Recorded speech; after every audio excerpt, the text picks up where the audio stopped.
As you're going through the process with the parents and maybe you're doing mediation, maybe you're doing something else, how do you know when something's moving in a positive direction? What changes, what shifts do you start to see happen within the context of representing your client or in the context of mediation or anything like that?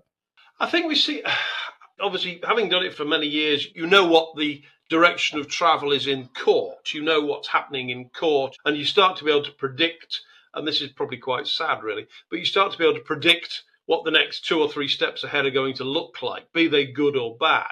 But you start to predict it. But in terms of the client, we always see as time goes by, sadly, mainly because of the amount of time they spend with us, we do see a change in attitude over time. And they do start to become a little bit more relaxed, a little bit more open to having a bit more sensible conversation with the other side. And that's not always possible because the other side may not be in that place and they may still be looking for the fight.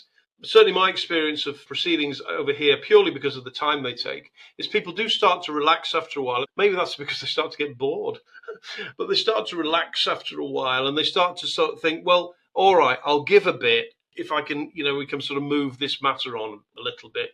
I'll give a bit of ground.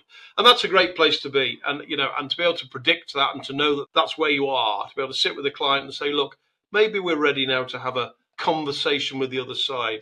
Maybe we're ready to do that now.